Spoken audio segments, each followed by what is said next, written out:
Too nice thing. Yeah. Like, look, I did get the memo to wear an ugly sweater. Tell people that. Yeah. Well, and it have it to eat it. Right? It is. You know. Makes $500 million sense. Well, it does. Oh God, I feel like. I get that. Yeah. Yeah. We have a $17 billion. How's the plague going in your house? And I realize that you don't want to. Yeah. Has anybody gotten RSV, flu, COVID?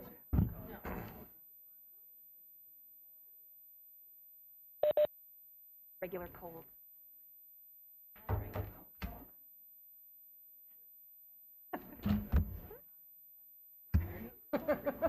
I love your mom. Huh? Yeah, if you could bring them, that'd be great. Thanks. Great, because like all of a sudden my nose started dripping and I like magically fell asleep and I was like, what is Yay! Good, thanks. How are you? Yep. No, and I was like, Dan, we had lunch on Yes. Friday. You should get checked. I'm negative, but Oh, sure. Thank you. here You'll I have am to tell falling me asleep about- putting socks on.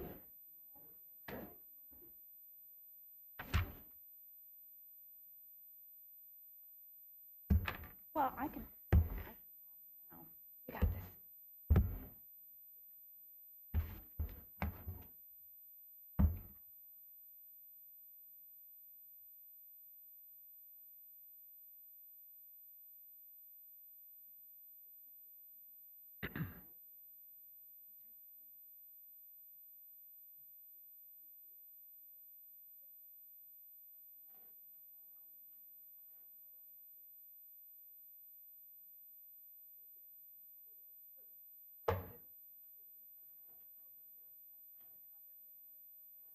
Dan, he's right there. If you are bringing in extra chairs. Setting up chairs. Yes, course if he you would. get extra chairs. All right. Am I on? Okay. All right. I would like to call the meeting to order of the Moorhead City Council meeting. It is December 12th, 5:32 p.m. So good evening, everyone.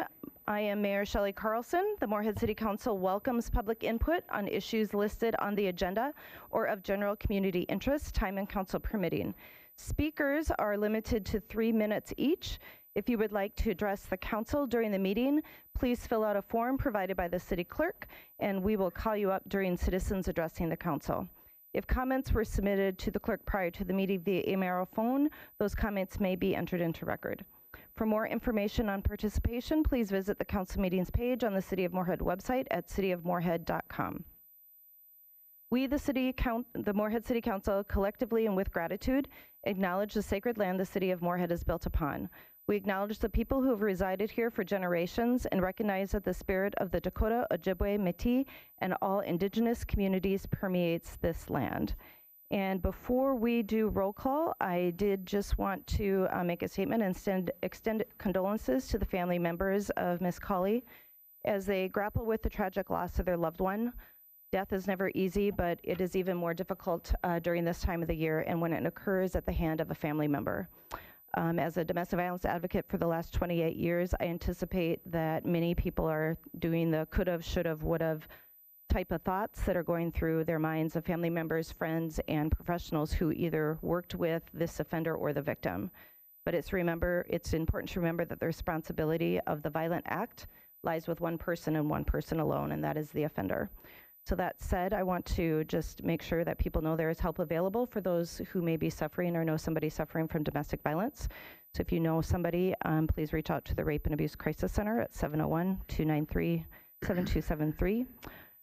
All services are free and confidential. And I also wanted to extend deep appreciation to our law enforcement officers and detectives who worked tirelessly when this call came in.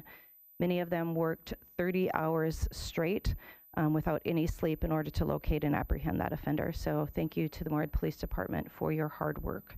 With that, Madam Clerk, could I get a roll call, please? Shelley Dahlquist. Here. Matt Gilbertson. Here. Heather Niesemeyer. Here. Laura Caroon. Here. Deb White. Here. Larry Seljevold. Here. Steve Lindas. Here. Chuck Hendrickson. Here. Mayor Shelley Carlson. Here. And if you are able, please stand for the Pledge of Allegiance.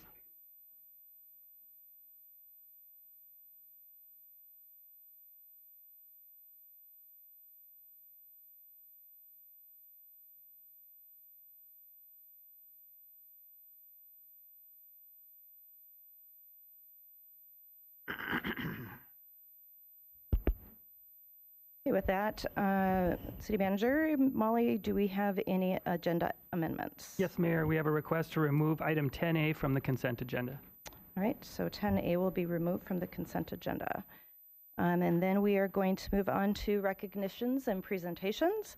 And I will turn this over to Siam for the 2022 Human Rights Awards. Or not Siam, we will turn this over to Jen Jen. Troska. Okay. Hi, I'm Jen Troska. I'm on the Human Rights Commission, and Siham and I are going to be presenting you with our 2022 Human Rights Award winners.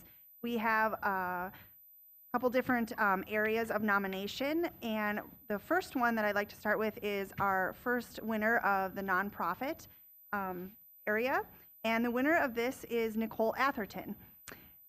A little bit about Nicole. Nicole is an advocate for people with disabilities. She's very active with her role as a regional advisory committee member. She helps with developing and advancing policy solutions that create positive systems and social change for Minnesotans with intellectual disabilities. She is also a positive role model who is competitively employed and lives in her own home. You could help me in congratulating Nicole.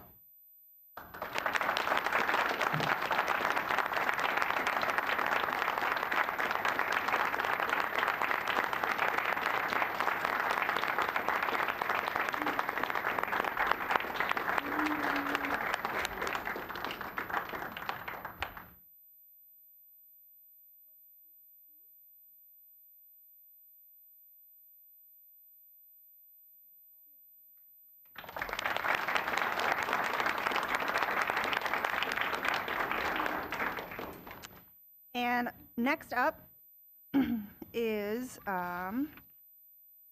Karen Pfeiffer for the Moorhead Human Rights Award for Civic and Community. Karen is the CEO of Creating Community Consulting, which is an equity-focused organization that works through inclusion to build community well-being. Karen is a visionary, facilitator, community development expert, mom of 3, wife. She grew up in Roseau. Karen developed a love for rural Minnesota, the beautiful waters, the animals, the land, and the people. At the age of 16, she became pregnant and was involved in an abusive relationship that shaped her future with unimaginable challenges. Thankfully, with the support of family and friends, she was able to navigate those many years of challenges, leading to beautiful opportunities to hold space and improve community outcomes while operating from a place of lived experience. During her role as a community health manager, Karen was mentored by Cindy Anderson, who owned a local consulting organization called Mosaic Consulting.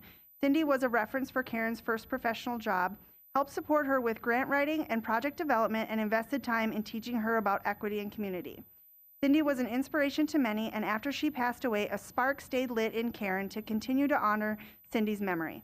After years of service, taking time to learn and understand equity and inclusion, and demonstrating multiple successes, it was time to fly.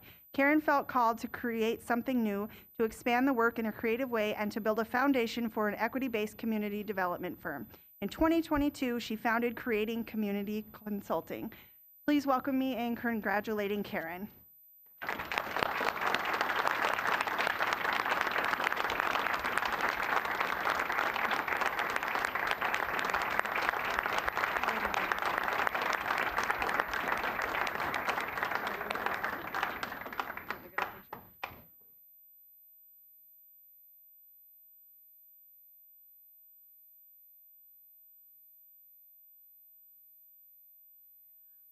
Thank you, Mayor and City Council persons. It's been an honor to serve Moorhead. I am not from Moorhead, and I tell people all the time, Moorhead is like my second home. I've gotten to know so many people, and I just feel honored to be able to work in space with people here to be able to serve the community. And I'm really excited about some of the projects that we have moving and look forward to engaging with you more. Thanks.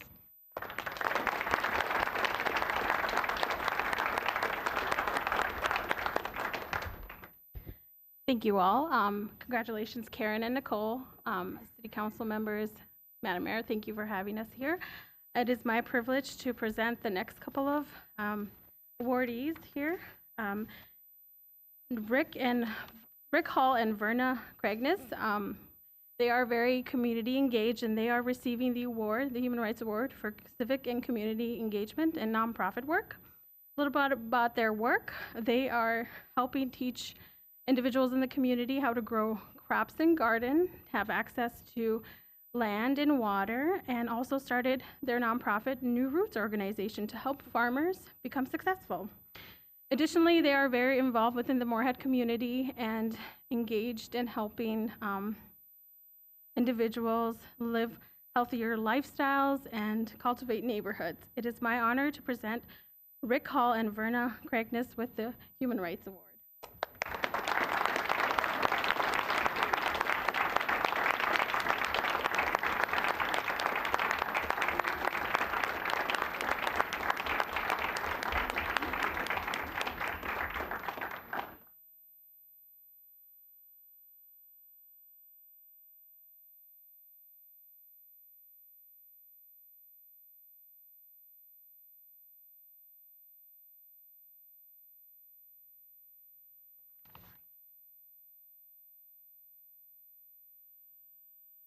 Greetings, everyone, and thank you so much for this honor.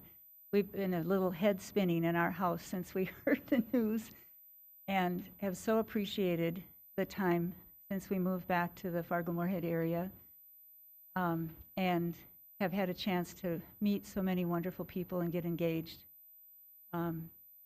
I was on a phone call this morning, and I can't resist saying this. I was on a land and policy discussion, trying to figure out how to have land access.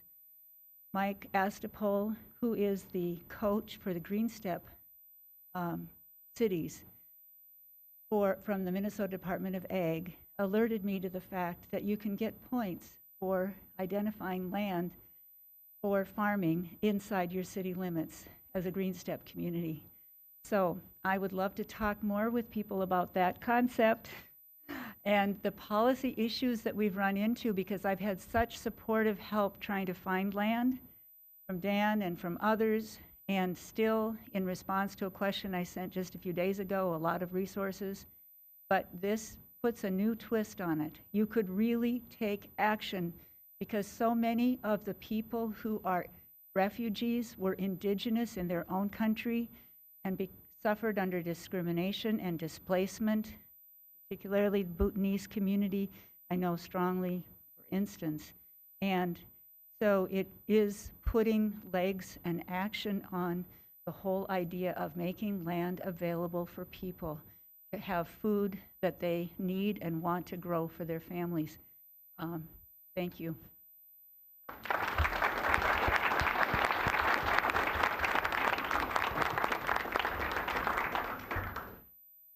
Right. I told Verna that I didn't want to come up here without all the rest of the people that make this possible, meaning all of my indigenous friends and my Latino friends and colleagues and our new American farmers. And so instead of reading all this to you, I'm going to put these on the back table, and anybody could pick up some of the propaganda. The Urban Food and Ecology Initiative consists of the Indigenous Community Garden over at Gladys Ray Shelter. And the first garden in Moorhead is a New American garden at the UCC Church at 4th Avenue and 9th Street. And so Amina's on the back here. She's the coordinator of that garden. We're putting in some proposals in January to Minnesota Department of Ag and other places to really expand these programs with a youth stewards program. So look forward to maybe coming back here and telling you more about that. So thank you.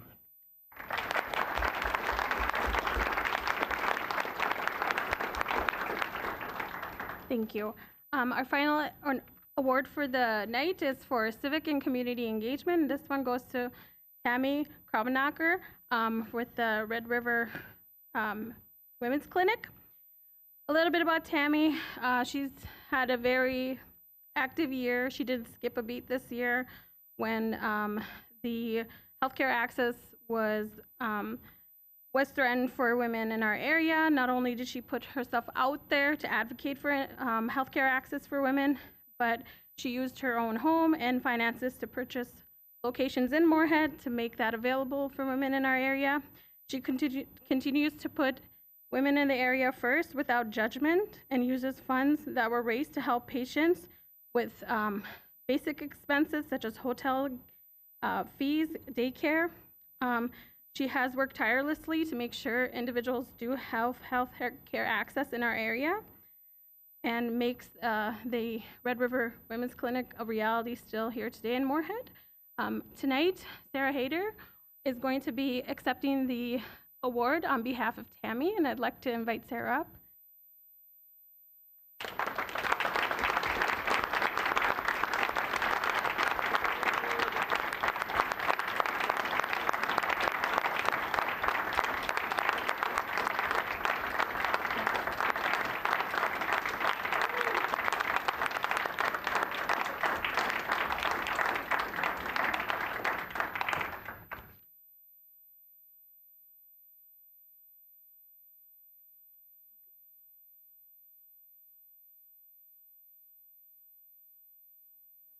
Well, that concludes our award ceremony for the Human Rights Awards for 2022. We appreciate all the attendees, the nominees, and the individuals that nominated them. Thank you all so much.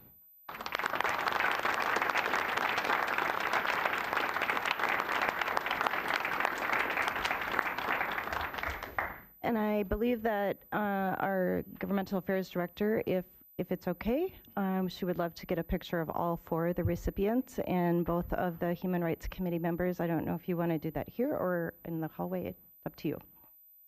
And we have another Human Rights Commissioner here, Rachel Stone's Oh, here too. yes, Yeah. and other Human Rights Commission, here's fine, commissioners. So Councilmember White, if you want to join, since you are the liaison for that committee.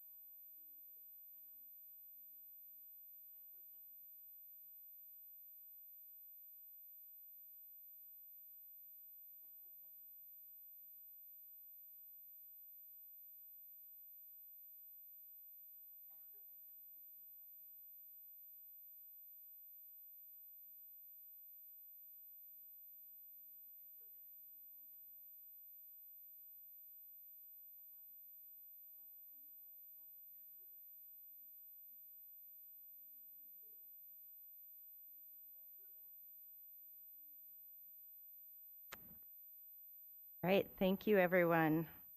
And congratulations to all the award recipients. I think it's great that we live in a community that really seeks to honor those who are really contributing to the betterment of our city. So moving on to the next recognition or presentation, I will turn the next one over to Ms. Lisa Bodie for the resolution of appreciation to retiring Minnesota District 4 Senator Kent Eakin. Thank you, Mayor, Council members. Senator Eakin is with us tonight. His term, I believe, officially ends on December 31st, or when the new members are sworn in, so in January. So we are thanking him after a long and illustrious career, and it's been my pleasure to work with him as closely as I have over the last 5 years or so. And it's given me an extreme appreciation for just how hard our senators and representatives work on our behalf. And I don't think my calls were always welcome, my texts were welcome, and sometimes I got texts back at all hours too, just because we were really trying to make the most of every moment at the legislature. So it is my pleasure to introduce Senator Kent Eakin and thank him. And the mayor has a resolution and an award for you, Kent. So thank you so much.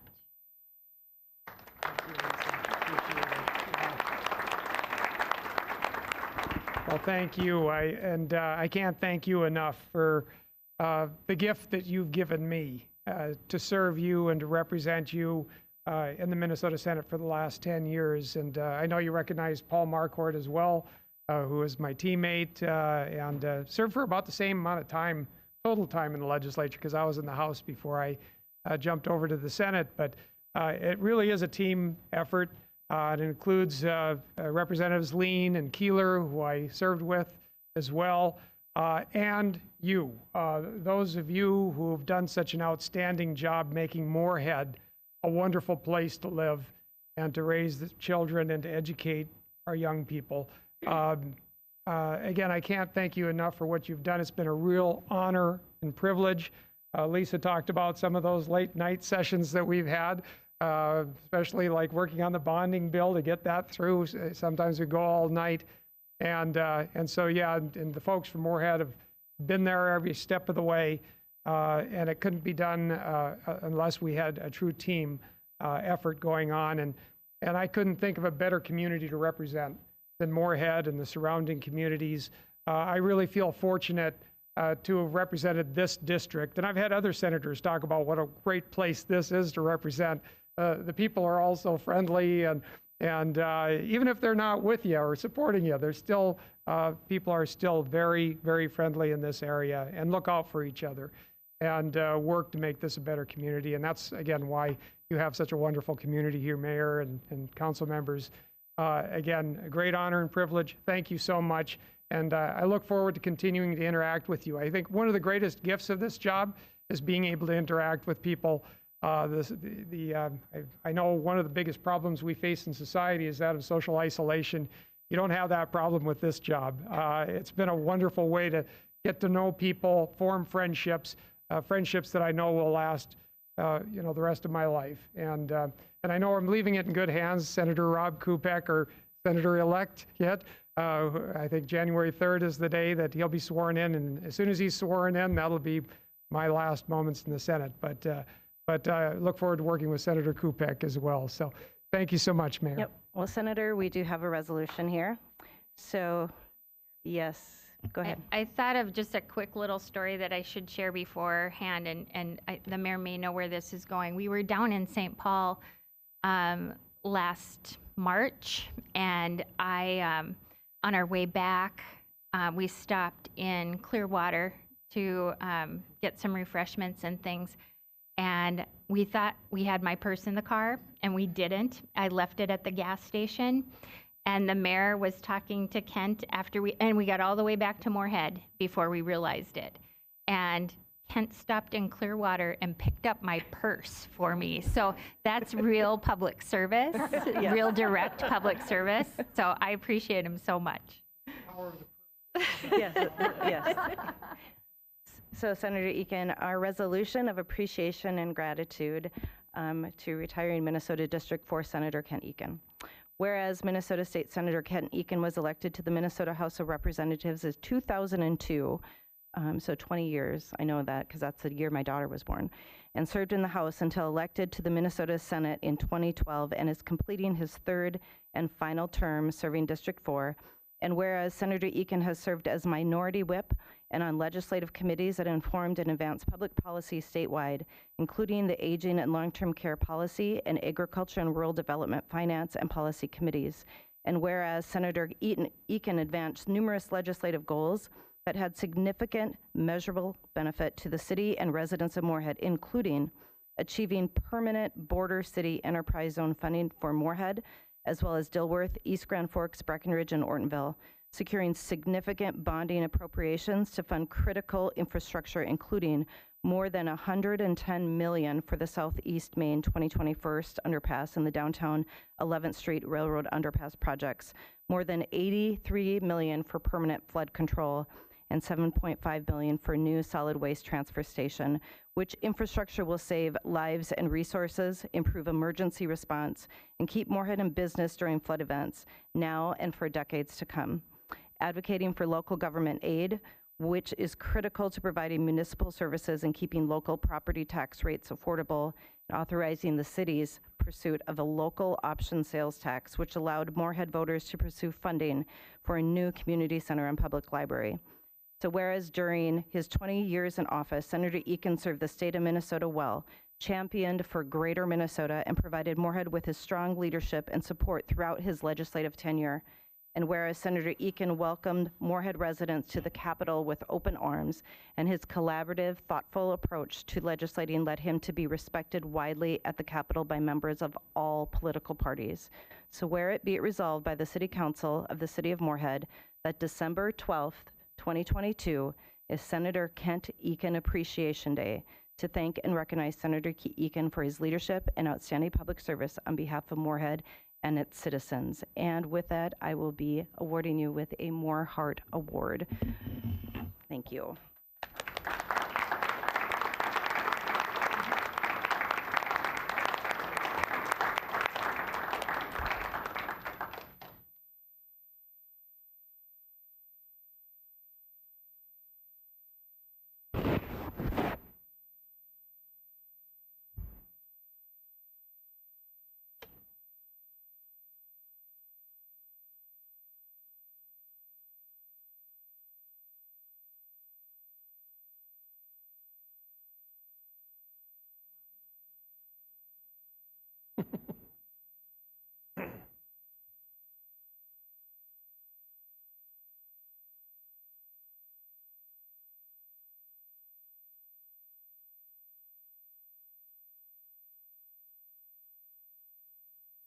Want to say that you guys have made my job very easy in the Senate. So you've been wonderful to work with. Thanks so much. Thank you.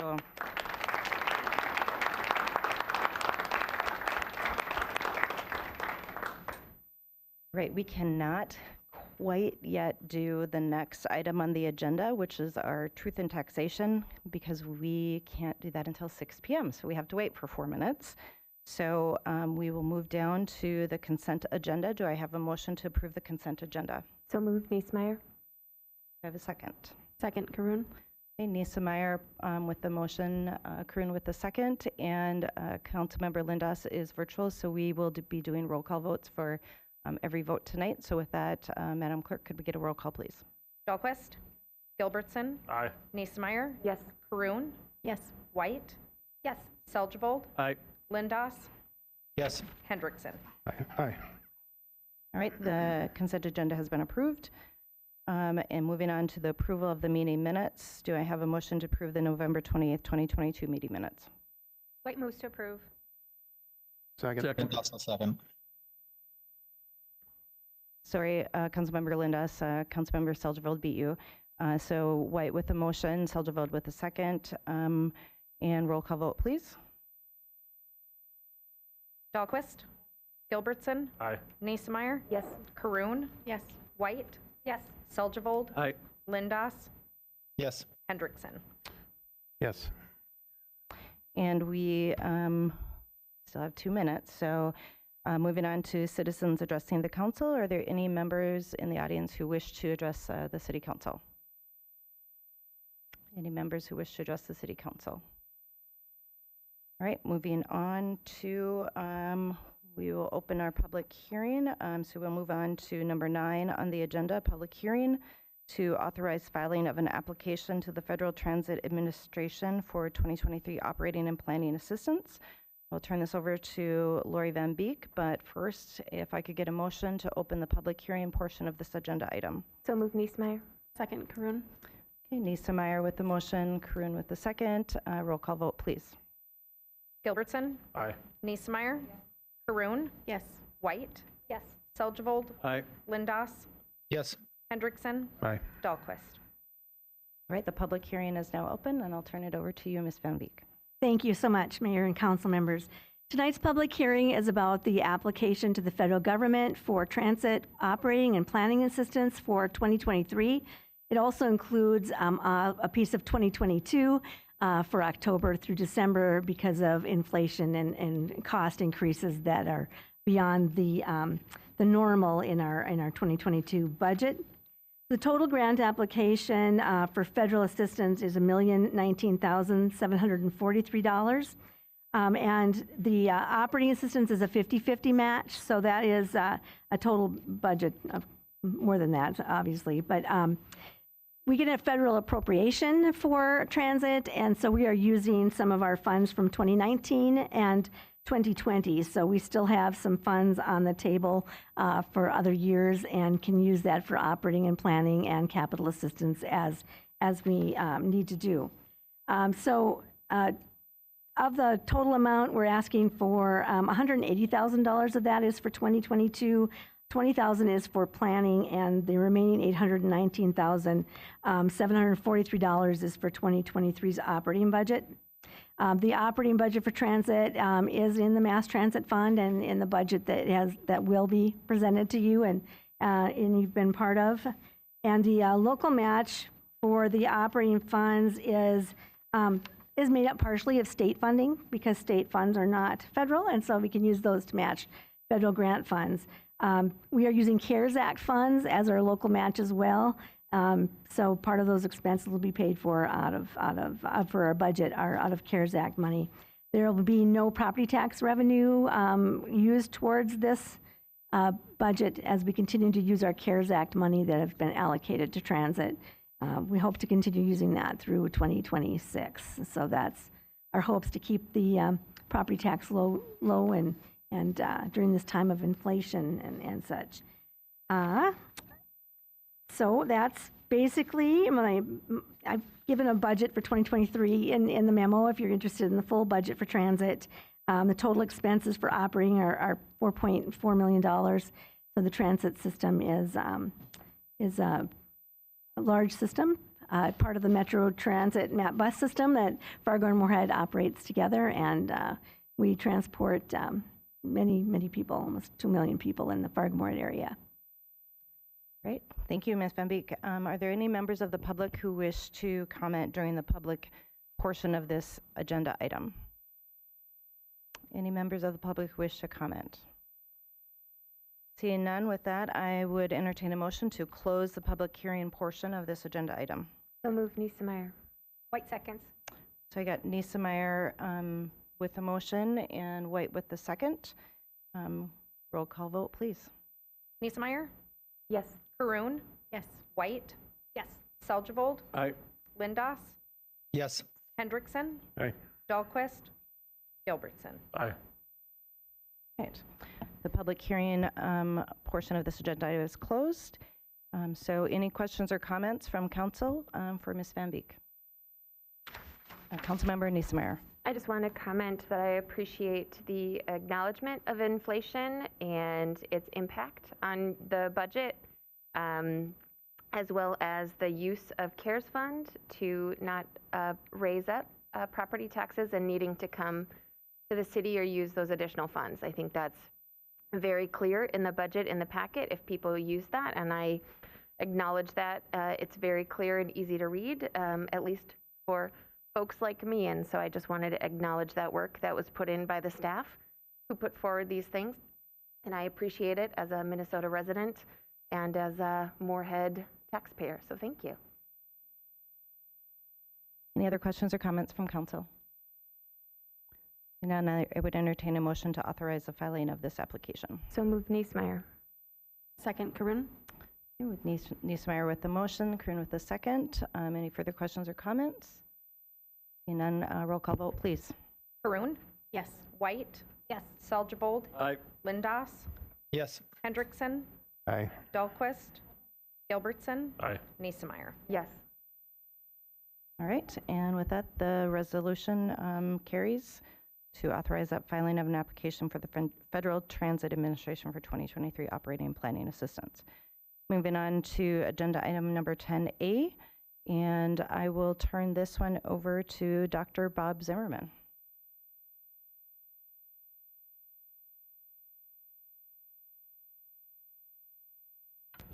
Wasn't expecting that quick. I think Councilmember White had a question, so maybe I'll defer.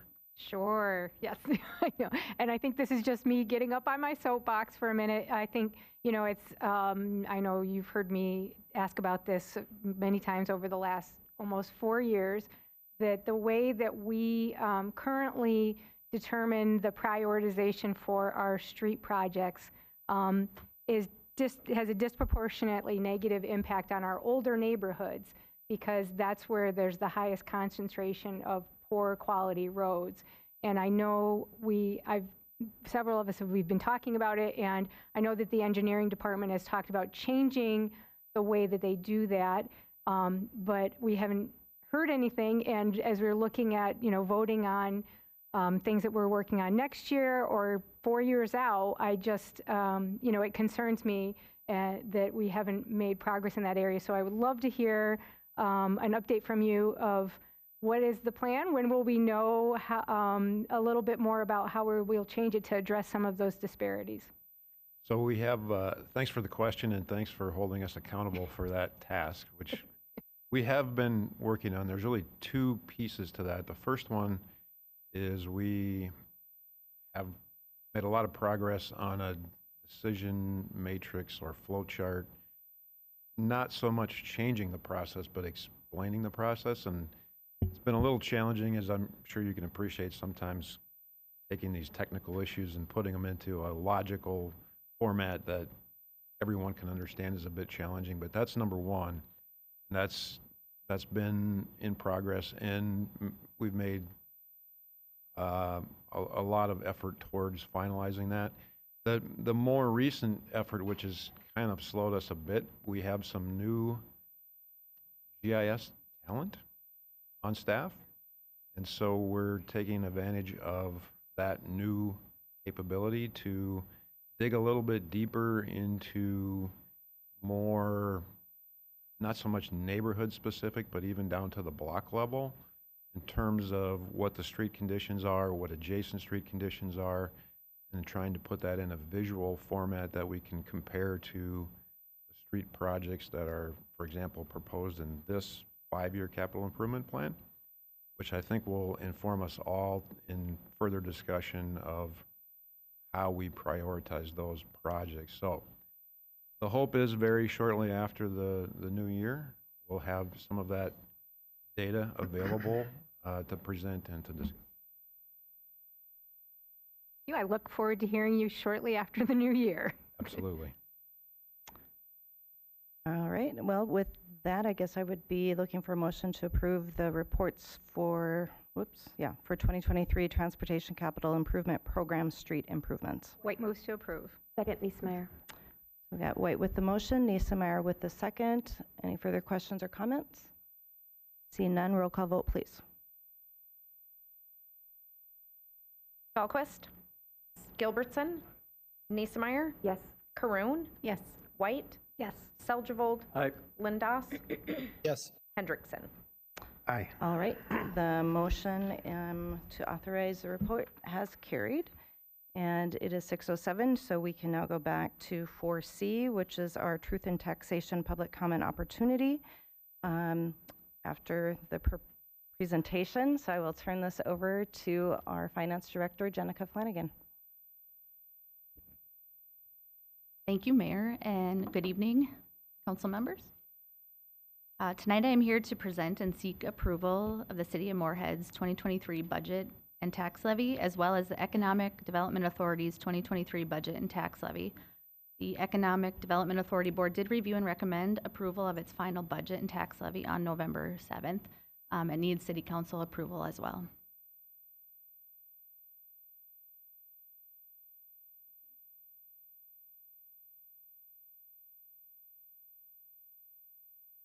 Okay, tonight's presentation will cover the following topics. We'll begin with the city's general fund and park fund by discussing the major sources of revenue and expenditures for 2023.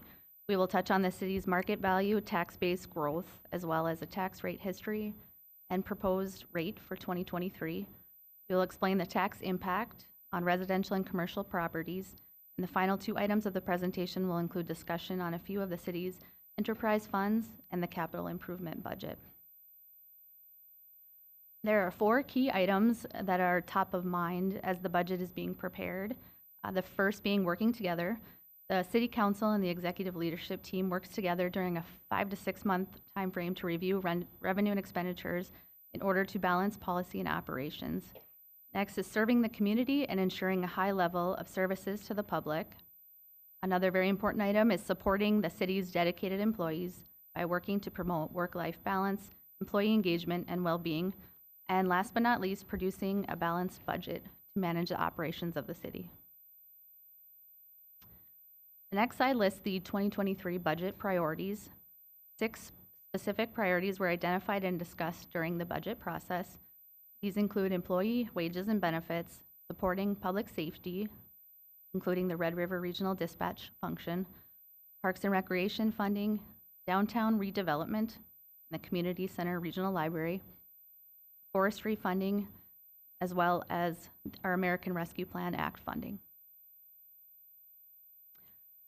Next, we'll jump into the general and park fund revenue and expenditures.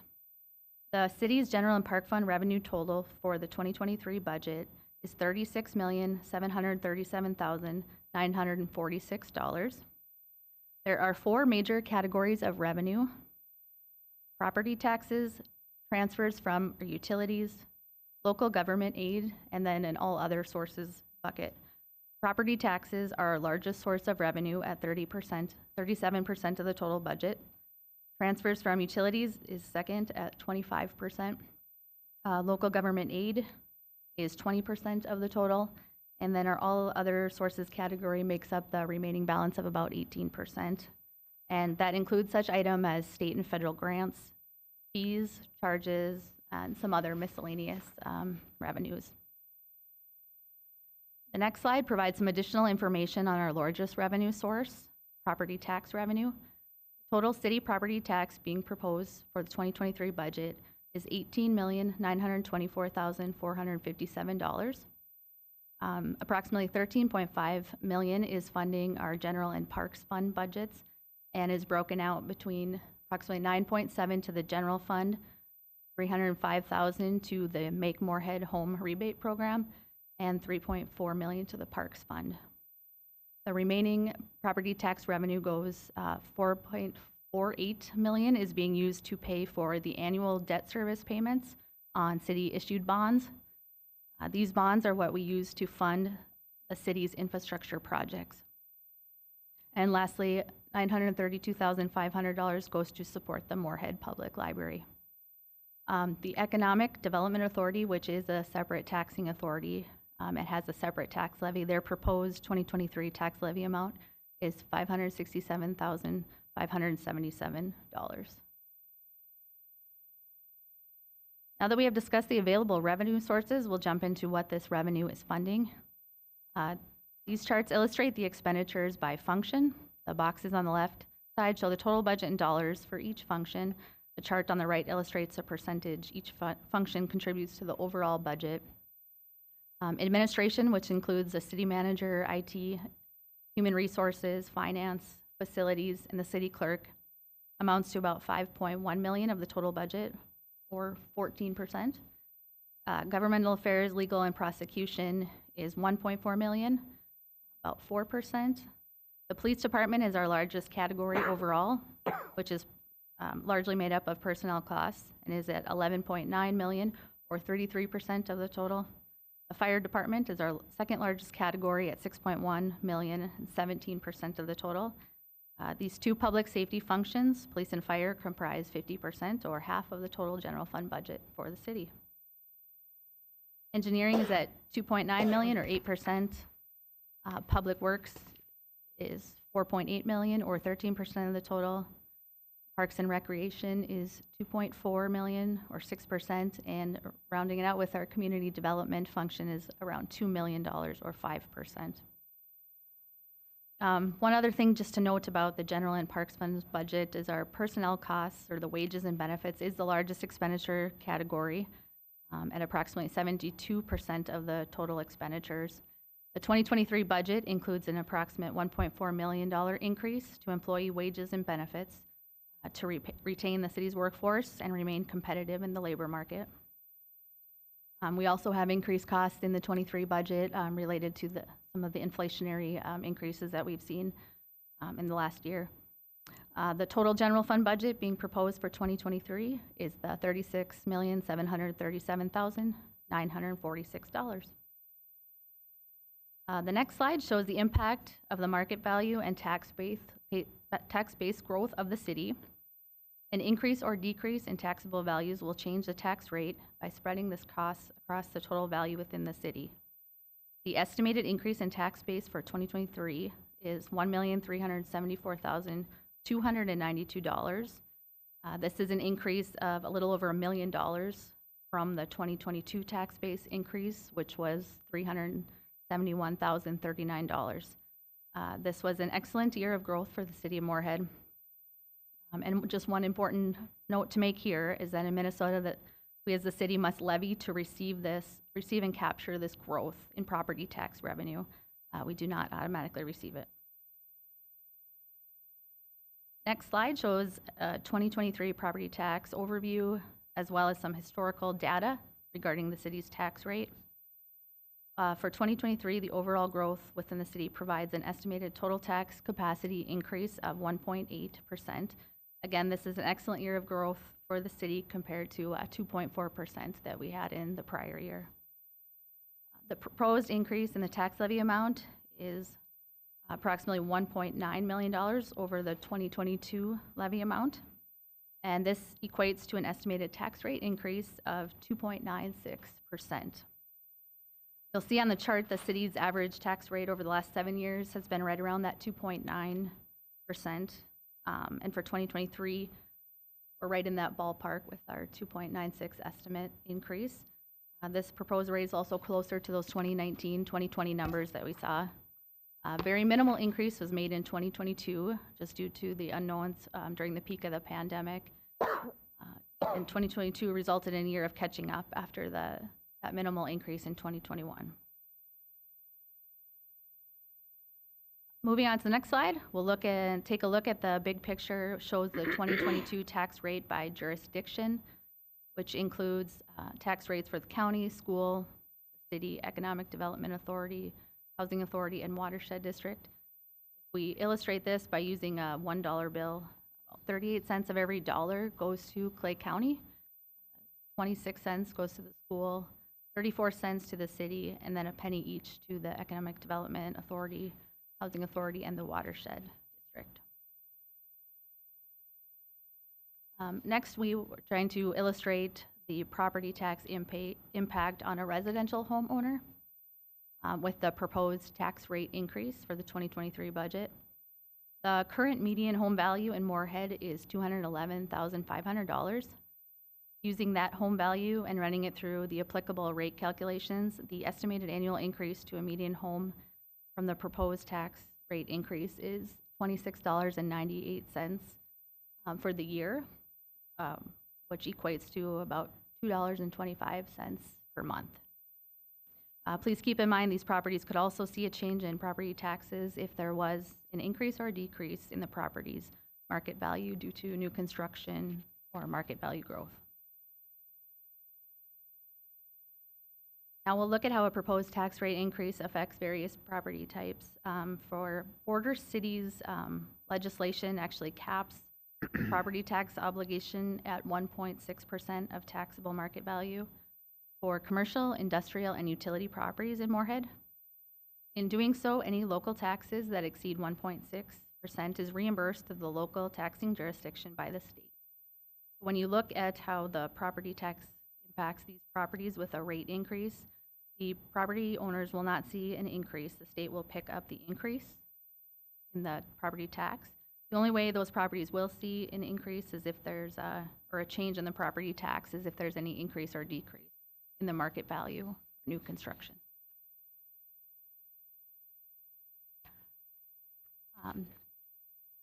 That concludes the general park fund and tax levy portion. We'll move on to discussing a few of the city enterprise funds that will be seeing some changes in the 2023 budget. The first one is the wastewater utility. An 82 cent per month increase is proposed for the wastewater utility, and this is part of a long-term funding plan for this utility. You can see on the chart there, it kind of shows over time how that is increasing, and there are a couple large-scale infrastructure projects that have been plugged into this projection as well. Those rates have been structured to include those projects in the plan. The next utility is our sanitation. function. A 40-cent per month increase is proposed here as well, and this, again, is part of a long-term funding plan that has been reviewed and developed to reestablish that target minimum reserve for this fund, as well as to cover some increasing operating costs and inflationary items that we're seeing this year. And lastly is the forestry fund, where a 27-cent per month increase is being proposed. Again, this was a fund that we just took a long-term look at this year to develop and reestablish the target minimum reserve for the fund, as well as to cover increased operating costs in that fund as well. Next is the city's capital improvement budget for 2023. This is the third year the city has completed a 5-year CIP. The 2023 total capital budget is $19,469,745, and approximately $11.5 million, or about 59% of this total budget, is related to various infrastructure improvement projects that are being completed throughout the city. There is also approximately $2.2 million in the CIP plan for replacement of city vehicles and equipment, as well as $1.2 million for sanitary lift station rehabilitation. And the final slide summarizes the impact of the 2023 proposed budget changes to that median home value of $211,500 and an average single-family home. So the estimated monthly cost increase for the property tax is at the $2.25, or wastewater 82 cents, sanitation 40 cents, and forestry 27 cents. We're estimating a monthly increase of $3.74 and an annual increase of $44.88. That completes the 2023 budget presentation. I just wanted to extend a big thank you to the mayor, the city council members, the entire executive leadership team, and the finance department staff. You all participated in numerous workshops and meetings throughout the last 5-6 months. And everybody was just an integral piece to putting this budget together. So I just wanted to say thank you and appreciate all the help. I'll stand for any questions. Thank you. Thank you, Ms. Flanagan. That was our presentation, so we are going to just skip to 13A because this would be the portion of the agenda that would follow up Jenica's presentation. So, Say, Mayor? Yes, go ahead. We had opened a public hearing, so we need to finish that first. Did we open it? Did. I don't think we opened it. Should open it. I didn't know that we had to open a public hearing, so we can open the public hearing now after the presentation. Do I have a motion to open the public hearing? So moved, Deb White. Second, Niesemeyer. So White and Niesemeyer, and roll call vote, please.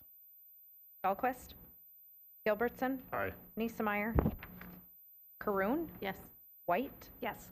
Seljevold, Aye. Lindas, Yes. Hendrickson.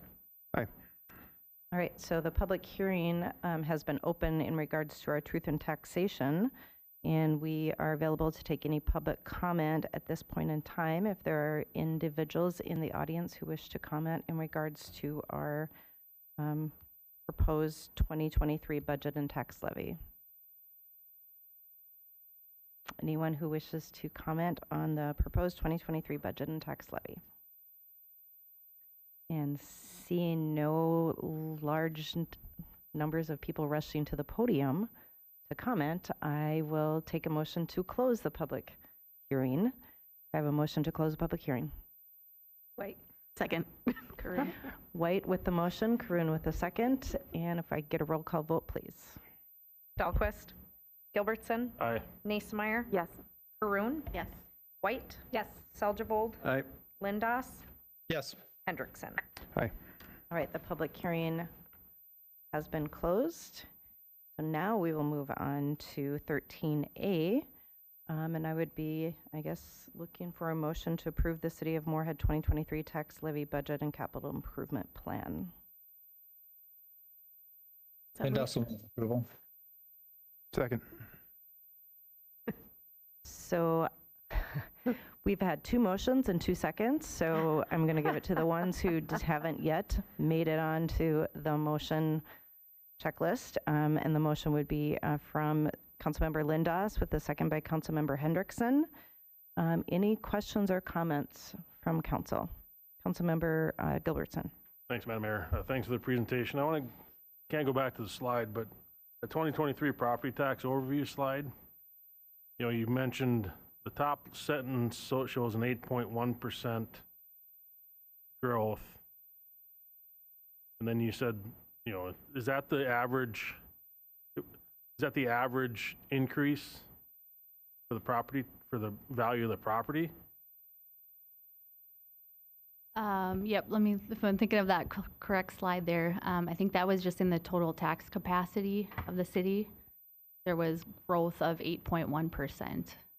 And we have to approve the tax levy of 2.96% to capture that growth, correct. Because I saw today that somebody said property tax is going up 8.1%. That's not true. It's going up 2.96%. The tax rate is going up 2.96%, correct. Yeah, so Yep.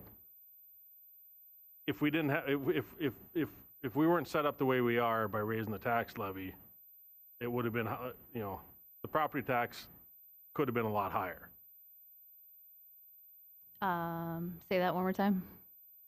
So if we didn't have to do the way we do with the tax levy. How we have to capture for the growth? Yeah, well, we could have Levy. captured, my point is we could have captured a lot more. We did capture the growth in the city for 2023 by raising the property tax levy to 2.96%. We captured that growth in our property tax We did levy. capture all of it? Yep. Oh, okay. Any further questions or comments? Councilmember White. Just a comment, because I know probably a lot of us have been getting questions about the property tax increase, and I don't think any of us love raising property taxes, but I just wanted to acknowledge a couple of things. One is thanking the staff, because I think, when we looked at every department was, really made an effort to put together lean budgets that were, be responsible stewards of our resources. And I know when we looked at it that the increase was below the rate of inflation. So the overall increase in our budget from last year to this year. And the other thing is, Moorhead, like everybody else in the country, is facing a workforce shortage. And the biggest area where we increase, and if I'm correct, Jenica, isn't it over 70% of our increase in the expenditures in our from this year compared to or what we're proposing compared to what we have this year is personnel. And our biggest budget items are public safety, police and fire. And, we know that one of the areas that we really struggled with is the shortage of officers in our Moorhead Police Department. And if we want to get a handle on that, we need to put the resources into it. And it's, one thing to say, we support the police, but we don't want to raise property taxes. Well, we have to find ways of reconciling that. We really, if we want to keep good workers in all of our areas in the department, but particularly in some of those areas that are really having a difficult time, then we need to do what we can to put the resources to make that happen. And so, I think people need to know that when they are, looking at why that increase is happening. We are really trying to address some important problems and make sure that we are treating our workers well, particularly, again, in some of those areas where we know we need to do everything we can to address some of the shortages we're experiencing. So I just want to get that out there publicly. Any other comments or questions from council members? All right, seeing none, we do have a motion and a second. So with that, could I get a roll call vote, please? Hendrickson? Aye. Lindas? Yes. Seljavold? Aye. White? Yes. Karoon? Yes. Niesemeyer? Yes. Gilbertson? Aye. Dahlquist? All right, and with that, the motion to approve the City of Moorhead 2023 tax levy budget and capital improvement plan passes. Moving on to 13B, would be looking for a motion to approve the Moorhead EDA 2023 tax levy and budget. So moved, Niesemeyer.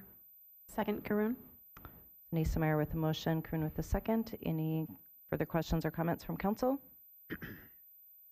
Seeing none, could I get a roll call vote for that, please? White, Yes. Seldebold, Aye. Lindos, Yes. Hendrickson, Aye. Dahlquist, Gilbertson, Aye.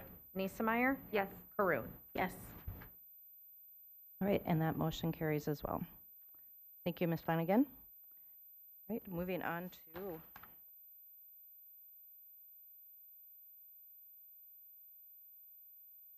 13R. And I will turn this over to our city clerk, Christina Russ, to talk about a resolution to designate the 2023 election polling locations. R for rust. I strategically placed it there.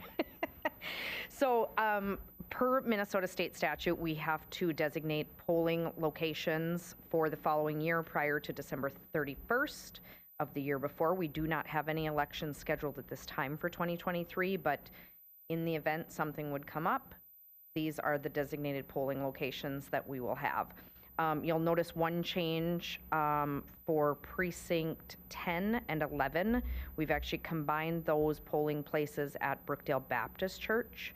We're sort of trying to combine if we have larger spaces just to accommodate, we try things out.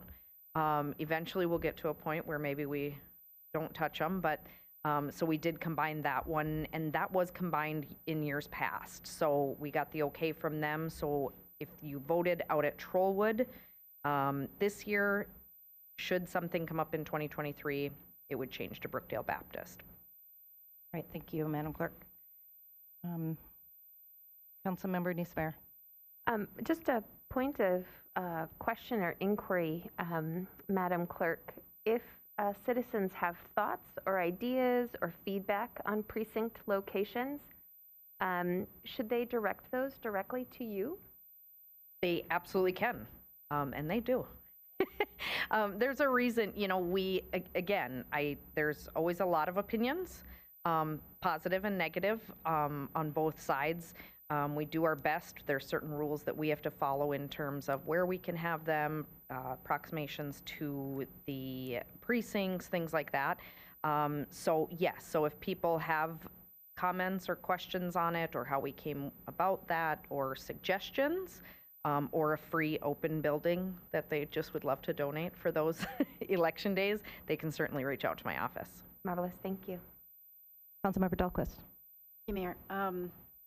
I'm just wondering, were there any problems, any confusion, destroyed ballots at St. Francis because of the two areas? Because of, for the representative, that was the 15th Avenue was the dividing line. So I know everyone to the south was voting for one representative, and then everyone to the north was another. So were there any confusion or destroyed ballots because of that confusion? No, so that site actually works so well for that. The other thing is that those machines are set up that, so right when you walk in, you're, stop to figure out which side you're going. We have a clear division throughout the polling site, so you can't really meander across. If you were to meander across, the machines are programmed to know to read that ballot, so it would actually kick it back out and give you an error that says, hey, you're trying to vote in the wrong precinct. So then they would just shuttle them over to the, so it was pretty clearly defined. I did not hear of any issues with it. And then with the other location out at Blue Stem, was that too difficult to get to? Is that the problem, that it's not? Yeah, we had just gotten some feedback from a number of people. Blue Stem really, it's just a beautiful site where we had it set up. Unfortunately, there were some, again, we have to follow certain rules and regulations in terms of ADA compliance, things like that. But we just had gotten a few complaints about, trying to get the parking lot in relation to the door, full well knowing that we will never have a site that every single person loves, but we took that feedback and kind of workshopped on what can we do. And, again, we will try this. It's a trial and error. It's, again, we can't make everyone happy, but we we listen to our citizens and how that process goes, so. And if someone comes up with A magical like location? a magical location, we would have another year to vote before we could change it. Correct, So yep, our this- polling sites have to, so we have to notify them, of yes, before December 31st every single year. All right, see no further comments or, oh, did you, I'm sorry. Councilmember White.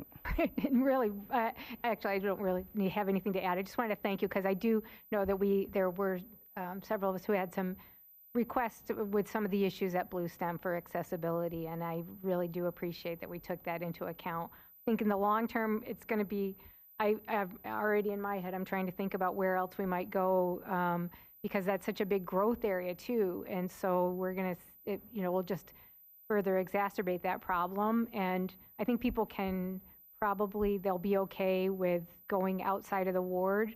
It may not be too confusing, but it would be great if we could find a better location that's within the 3rd ward in the future. Right on the border. So yeah. All right, seeing no further questions or comments, I would entertain a motion to designate the 2023 election polling locations. So moved, Niesmeyer. Second, Dahlquist. Motion by Niesmeyer, second by Tallquist. And could I get a roll call vote, please? Gilbertson? Aye. Niesmeyer? Haroon? Yes. White? Yes. Seljavold? Aye. Lindas? Yes. Hendrickson? Dahlquist? Yes. All right, the motion carries. And the last item on the business section of the agenda item was a request by council members White, Lindas, Seljavold, and Niesmeyer to direct the city manager to place first reading of an ordinance amending Title III, Chapter 7 of the Moorhead Municipal Code, allowing the keeping of chickens in Moorhead. And with that, I guess I would be looking for a motion to be able to direct the city manager. So moved, Niesmeyer. White seconds. Niesmeyer and White. Questions or comments? See none, if I could get Councilmember Dahlquist. I was wondering if there could be a friendly amendment to it to allow cayuga ducks, which are a quiet duck, to this, besides just chickens. So with a friendly amendment, I would need a second for that. Second. Okay, so I have Dahlquist and with a motion, White with the second. Questions or comments on the amendment with the ducks? Councilmember Gilbertson. I have a question on the whole thing. So how many, since you guys wrote this up, how many do you expect to want to grow chickens or raise chickens out of a town of 45,000 people? There was research recently done that was presented just a couple of months ago. Christy brought research that said that was one of the interest areas of citizens. So I anticipate it won't be a ton, but we should look into it. Because there's nobody here that's here to talk about raising chickens. I think this is a complete waste of time, energy, and money and resources. So to allow my neighbor to raise chickens, it's going to bring in disease, pests, coyotes. One person wants to raise chickens, that they have at least 5 neighbors that don't. I just think this is a complete waste of time, energy, money, and resources. We could be better putting that stuff to, we got MnDOT running businesses out of 11th Street. We got Roars boarding up windows at the mall. Talk to the people in the mall. It went from 1 person a day now to majority of the people asking when the mall's coming down. I just think our priorities are all messed up on this deal. Other questions or comments in regards to the amendment? Councilmember White. Thanks. And I want to say I do acknowledge Councilmember Gilbertson's concerns on other areas. I think those are very legitimate things that we need to, as responsible council members, we need to be focusing on them too. I just don't see it as an either or. And I've been on the council for 4 years, and I can say this has come up repeatedly. And so I don't see this as being something that's going to take a lot of time or effort. In fact, the nice thing is it should be it could be a pretty easy thing to do because we have the city right across the river that's been doing it for a number of years. And so that's the nice thing was we've already been looking at some of the data, and Fargo is, what, 3 times larger than us, and they have about, I think they've had at most 30 permits a year. So we're not talking about a huge number, and so it seems like one of those things where they've also had 0 complaints in all the years that they've had it, and so not something that would be particularly onerous, and so maybe it's a place where we can, with very little effort, allow a small number of citizens to do something that, right now it seems like we have weird inconsistencies, like you can have 4 parrots, but you can't have 4 chickens, so we allow other birds, but not chickens. And so just seems like we've heard so much about it over the years that it wouldn't take much for us to do it, but certainly don't want it to take away from other really important things that we can and should be working on. Other questions or comments specific to the amendment? Councilmember Hendrickson. To the amendment or to the? I'm gonna, with the timing thing, when are we gonna, if this does pass, when are we gonna put this for first reading? That isn't tonight, right? I'm not. Do you know time frame of that? Councilmember or City Manager Molly. So this action would direct me to work with staff to get everything together to put a first reading on an agenda at the first or second meeting in January, likely the second. Right. Well, I have an amendment on the table to add Cayuga ducks. Cayuga ducks. That are delicious. So I am going to ask for a roll call vote on the amendment, please. White?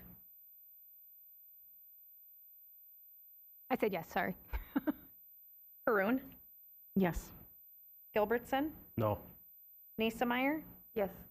Lindas? Yes. Seljevold? Yes.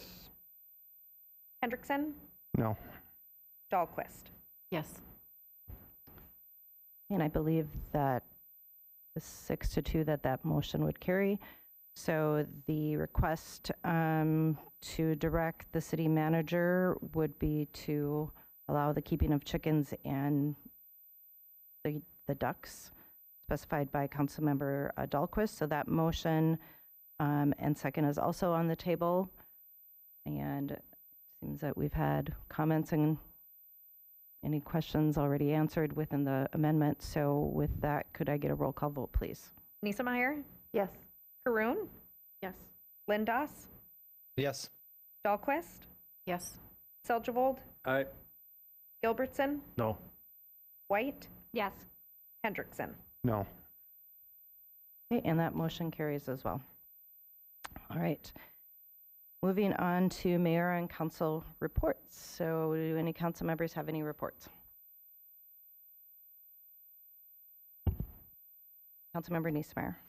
Yes, I had the opportunity to go to a poverty experience by the United Way on Friday, and it was a very meaningful, hands-on scenario situation, and they were able to engage us in real-life scenarios of people who were living real-life choices that they had to choose between eating or clothes or transportation or food. And I enjoyed living with my new family members and engaging in those choices that Moorhead citizens engage with each and every day. And the examples were very real because those citizens contact me as a city council member all of the time with these difficult situations. And so I want to do a shout out to the United Way for offering that opportunity to us as city council members and giving me a lot of food for thought in my work as I continue on as a city council member for the next 4 years. And so I just am appreciative of the experience and of the individuals who shared that time with me on Friday. Right. Any other council members have any reports?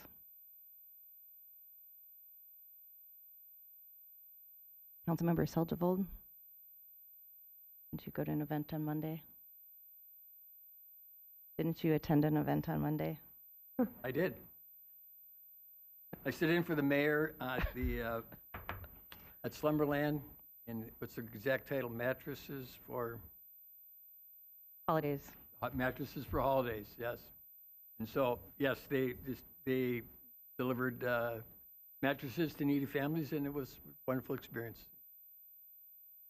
Yes, Slumberland does this event every single year, and it is pretty incredible to see all the mattresses that are going out and the holiday gift bags that Councilmember Seldervold was able to hand out that had sheets and comforters and teddy bears, or stuffed animals, not necessarily just teddy bears. So, all right, any other council members? All right. So for my mayoral report, on December 1st, I was invited to participate and attend the NDSU Research and Technology Park, who hosted the Association of University Research Parks for Best Practices Peer Review. It was interesting to learn about or from national leaders in economic development and successful research parks. And it was insightful as Moorhead is starting to look at ways to increase partnerships with our area universities and community colleges. Also on December 3rd, there were a number of us who attended the Holiday Lights Parade and walked from Moorhead to Fargo, handing out lots and lots of candy. Thank you to Michael Burns Architecture for hosting a pre-parade gathering, which he does every single year at his firm. Also participated in the Eggs and Issues Building Tomorrow's Workforce. There were a number of speakers. Two of the speakers that were on the panel were President Carrie Brimhall and also Superintendent Lunick, who really talked about a really phenomenal collaboration that is occurring between M-State and the Moorhead Public Schools.